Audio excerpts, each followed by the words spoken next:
কেমন আছো সবাই? আশা করি সবাই খুব ভালো আছো। আজ একটা বিগ ব্রেকিং নিউজ নিয়ে এসেছি সবার কাছে। সেটা হচ্ছে ইউনেস্কো ওয়ার্ল্ড হেরিটেজ লিস্টে যুক্ত হলো ভারতের মারাঠা মিলিটারি ল্যান্ডস্কেপ। চলো তাহলে শুরু করা যাক। এই বিষয়টি নিয়ে ছোট করে তথ্য দেওয়া যাক।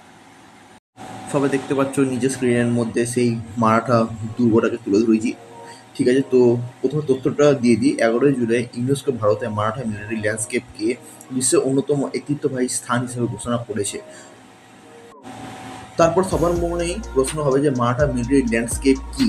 এটি একটি গ্রুপ বা সমষ্টিগত তালিকা যাতে অন্তর্ভুক্ত আছে 12টি মারাঠা দুর্গ। এগুলো ছিল ছত্রপতি শিবাজী মহারাজ সামরিক কৌশলের অংশ। প্রতিটি দুর্গ নির্মিত হয়েছে পাহাড়ের মাথায় বা কঠিন দুর্গম জায়গায় যাতে সহজে শত্রু প্রবেশ করতে না পারে। এই দুর্গগুলো ছিল স্বয়ংসম্পূর্ণ, জলাধর, খাদ্য মজুদ, অস্ত্রাগার অস্ত্রাগার ইত্যাদিতে সমৃদ্ধ। তাহলে এই দুর্গগুলো জেনে নিই কেন ইউনেস্কো স্বীকৃতি পেয়েছে। এগুলো স্থাপত্য কৌশল চমৎকার। দ্বিতীয়, প্রকৃতি ও সামরিক কৌশলের এক অপূর্ব মিশ্রণ।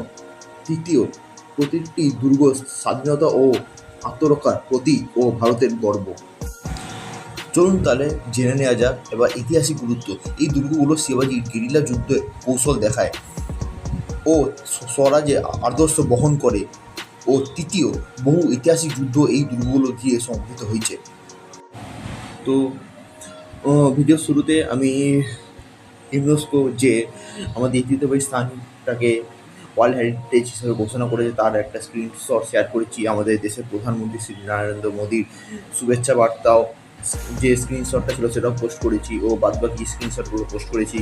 তো ভিডিওটা ও আমার তথ্যটা ভালো লেগে থাকলে লাইক ও কমেন্ট করবে, শেয়ার করবে বন্ধুবান্ধব সবার মধ্যে। ও এরকম আরও ভিডিও ও শর্ট, এই ছোটো ছোটো ভিডিও পাওয়ার জন্য অবশ্যই আমার চ্যানেলটাকে সাবস্ক্রাইব করে নেবে। ধন্যবাদ এবার পাশে থাকার জন্য। Tata, bye bye.